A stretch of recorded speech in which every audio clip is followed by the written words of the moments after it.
Hello dear audio wizards and fellow music makers. In the previous video we talked about parallel compression, serial parallel compression, how to add groove and textures thanks to compressors. So if you don't want to miss on this, be sure to check the previous video. And today we're going to talk about all the different types of analog compressors and their sonic specificities. To start this series, we're going to talk about FET compressors, so field effect transistors. So these are compressors based on a transistor analog circuit. The most known of all of them is the 1176 from Vari or Universal Audio. But you have also distressor, which is another type of analog compressor that has a part of the circuit that works as a FET compressor. So why is FET compressor interesting and why do we say it has a mojo?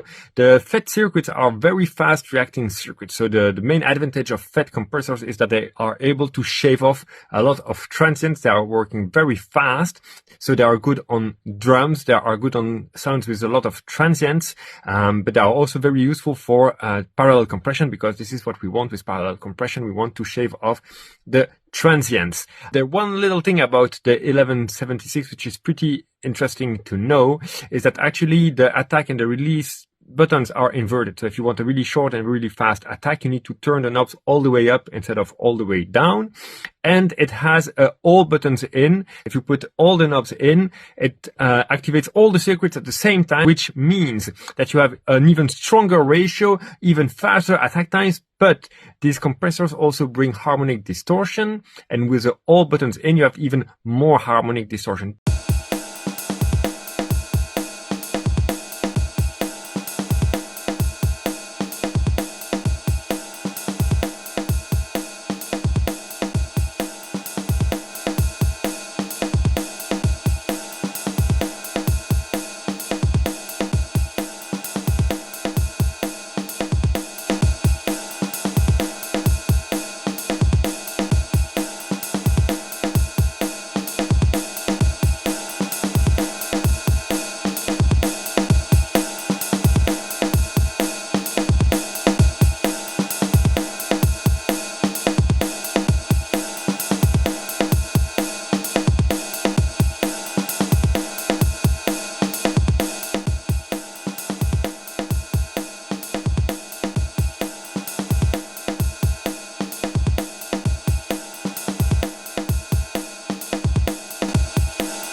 But this distortion is pretty musical. And so this is why, for example, in parallel compression, they are really handy, because they squash the sound, they increase some harmonics. And so when you blend the compressed sound with the original sound, you get something that is really full, very dense, very, very compact. This is also why it's one of the most used compressors on hip-hop snares. This is the classic old school hip-hop snare sound, which is very fat, really in your face, very dense with a lot of low end, but a crunchy, thick low end. So try things out. There are many plugin emulations nowadays. Of course, UBD, of course, Waves, but many others. Try things out by yourself. See how it works. Don't hesitate to squash these, especially if you use them on parallel buses. These are meant for that. And this is where the mojo, the real vibe of the compressor comes out. If you enjoy the content so far, be sure to like the video below and subscribe to my channel so I can keep making videos like this one. Optical compressors, where the most known are Teletronics LA2A, Universal Audio LA3A, and TubeTech CL1B. So the particularity of optical compressors, also called Opto compressors, is actually that the signal gets converted to light via a LED light for the detection signal, so for the sidechain signal part of the compressor. The consequences of this is that there is some slower decaying of the lead, so the compressor has actually a slower attack time and a slower release time, and also adds a little bit of harmonic distortion, but very low level that is really bringing some warmth. So those compressors are actually all feed backwards type of designs. They are all program dependent. They all have softening.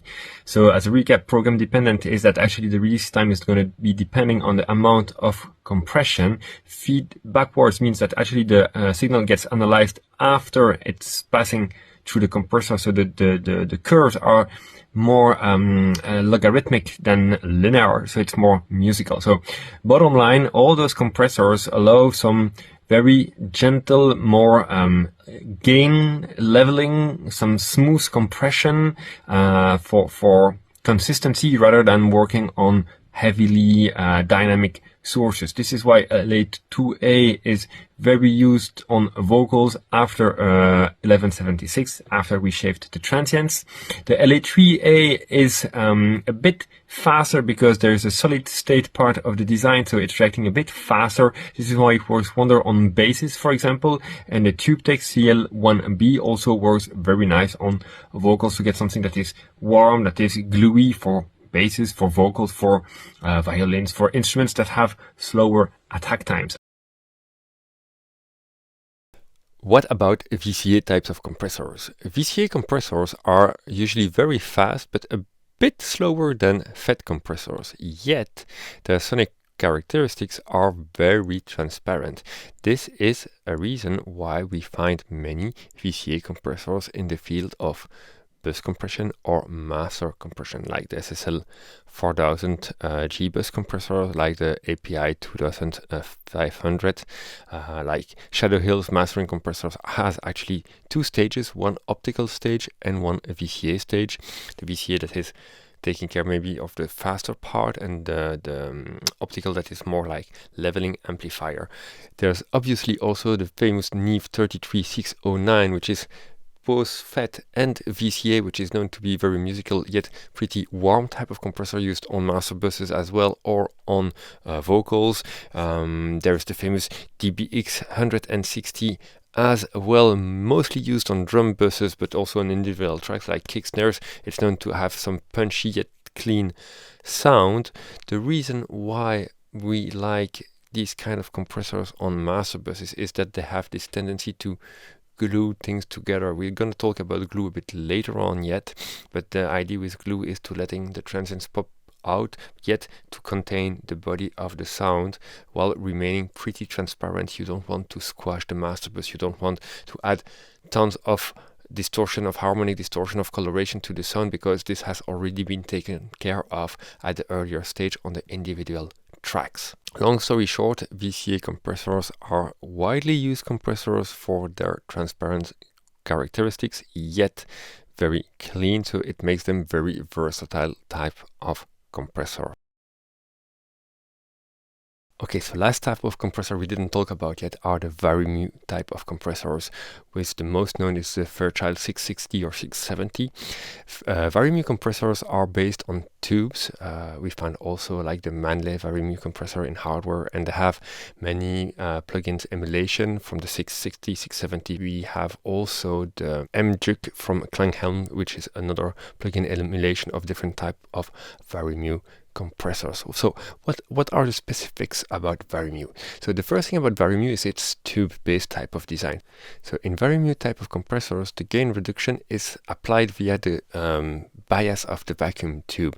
It means they can receive much higher sound pressure level, and they are more progressive, linked to the non-linearity of the tubes. They have usually a program-dependent attack and release time, and their ratio is also proportional. They are program dependent. It makes them very musical. They are not compressors that are reacting very fast. They are most used as leveling amplifiers, and also because of the nature of tubes, they add even harmonics, leading to a warmer, more rich sound. Again, this is why we can find them in some mastering applications, but not in the ones with very saturated tracks. They work wonders on vocals, on some more traditional instruments where you both want to contain a bit the overall loudness, leveling amp, and add a bit of body, a bit of warmth due to the tube saturation. Most of the Vari-Mu type of compressors, especially the Fairchild 670 and the Manley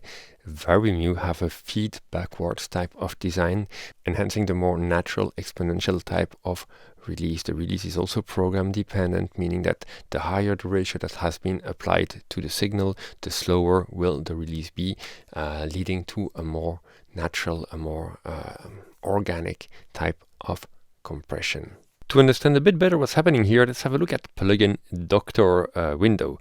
In fact, if you're serious about your music production, if you are doing mastering, and if you want really to understand what's happening with your tools, I can only highly recommend you to get this tool. It's like less than $50 and it's microscope for any plugin. So I dialed in plugin Doctor, and what I did here is to load one instance of MJUG from Klanghelm.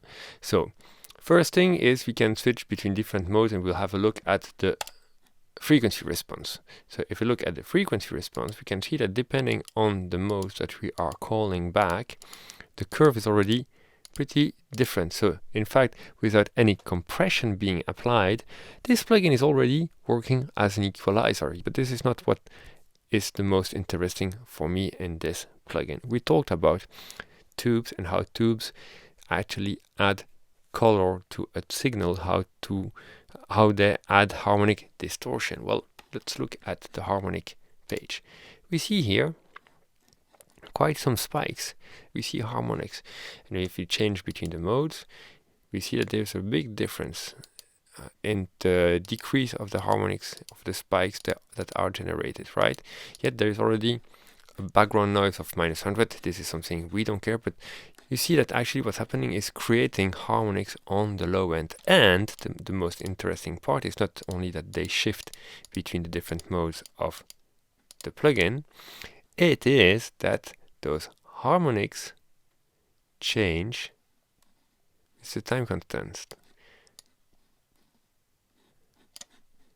which is somehow normal. The shorter the release and the shorter the attack time, the more harmonics that are generated. We have also different type of modes. So let's see here the time constant. You see for every mode the time constants are impacting the harmonics.